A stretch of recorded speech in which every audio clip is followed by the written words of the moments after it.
Right after the Western Roman Empire fell in 476 AD, it was less a dramatic Hollywood collapse with fire and screaming, and more like a wheezing old man finally keeling over after decades of gut punches, bad decisions, and letting the wrong guests move in. The conventional date is September 4th, 476, when the Germanic chieftain Odoacer, a Herulian, Skirian, or whatever mix of tough steppe-adjacent warriors, deposed the teenage puppet emperor Romulus Augustulus. No massive sack this time, just a pragmatic coup. Odoacer's boys had mutinied because the last Roman strongman, Orestes, stiffed them on promised land.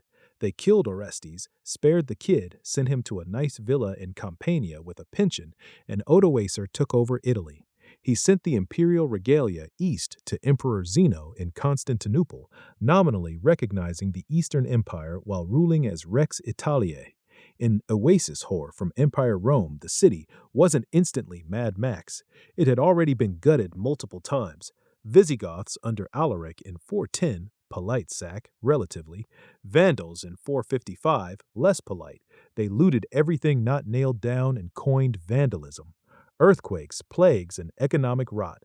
By the late 5th century, the population had cratered from over 1 million at its peak to maybe 20,000 to 50,000 or less in some estimates. The grand forums were turning into quarries or cow pastures. Aqueducts were damaged or poorly maintained.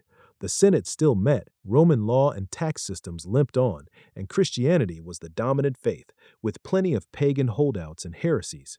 Rotate life for the average person harder. Trade networks that once brought African grain, Spanish olive oil, and Gallic wine to the masses were fraying. Food shortages hit. Large villas got subdivided into smaller dwellings for poorer families. Public games and bread doles shrank. The urban poor scavenged, farmed plots inside the walls, or drifted to the countryside. Elites, senatorial families hung on, collaborating with the new bosses to keep their estates and status. Many barbarians weren't rampaging savages. They were semi-Romanized warriors who liked Roman titles, baths when working, and luxury goods. They settled, intermarried, and adopted Arian Christianity or whatever variant. Odoacer ruled reasonably competently for 17 years, kept the peace in Italy, fought off some threats, maintained Roman administration. But he was a military king of federated tribes first. Power was personal, backed by armed followers who wanted land and loot. Theodoric's era, in 489 to 493, Eastern Emperor Zeno or Anastasius sent the Ostrogoth Theodoric the Great to sort him out. Theodoric invaded, won a grinding war, and at a reconciliation banquet in Ravenna, personally murdered Odoacer. Classic barbarian realpolitik. Theodoric's reign, 493 to 526, was probably the high point of post-fall Italy. He respected Roman institutions, employed Romans in bureaucracy, repaired aqueducts and buildings, kept the Senate, and promoted a degree of prosperity. Ravenna got shiny new churches. Gothic warriors got land grants, Romans kept civil rolls. It was a hybrid kingdom, Latin culture with Germanic muscle. Some historians call this era a renaissance for Italy under the Goths, but it was fragile, built on conquest and uneasy coexistence. Honest take, no PC filter.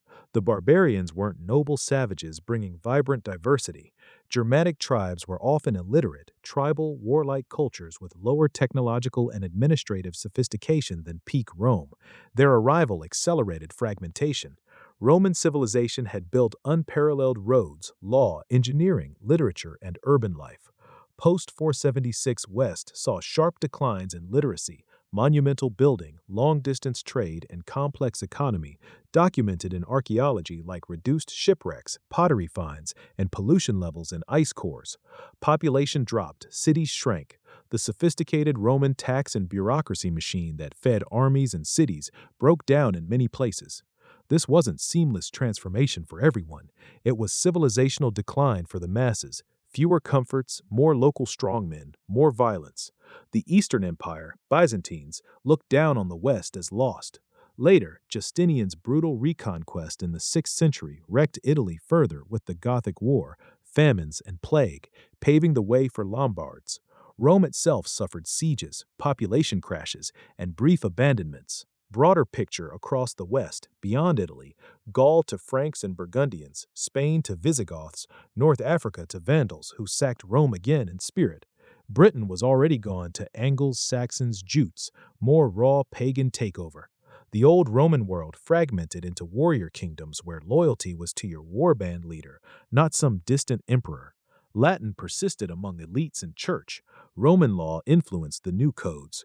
Christianity spread and preserved some learning in monasteries, but the Pax Romana was dead. Travel got riskier, economies localized, and power decentralized into feudal-like structures over centuries. Why did it fall? Not one thing. Barbarian pressure, Huns pushing tribes like dominoes, economic strain, demographic shifts, low Roman birth rates, plus heavy reliance on Germanic recruits who eventually turned on the system, lead poisoning theories, Christianity sapping martial spirit debated, corruption, overtaxation, civil wars, and loss of civic virtue. Late Rome was a bloated, multi-ethnic machine that couldn't maintain cohesion or borders. Elites often prioritized personal power over the common good. Sound familiar? The fall wasn't the end of history. Byzantium endured, the Church bridged eras, and medieval Europe eventually built something new with Roman DNA. But pretending it was all sunshine and continuity is cope. Rome represented high civilization, engineering marvels, legal rationality, literature, and ordered urban life. When central authority collapsed under external pressure and internal decay, much of that eroded. The Dark Ages label has issues, some bright spots, regional variation, but living standards and complexity demonstrably fell in the West for a long time. In short, right after the fall, Rome was a diminished but recognizable husk under competent barbarian kings who aped its glory while carving out their own fiefdoms. The average Joe saw fewer luxuries, more instability, and the slow realization that the empire's glory days were legends of the past. It was the beginning of a harder, grittier Europe, rawer, more Christian, more feudal, that would take centuries to recover any semblance of classical sophistication.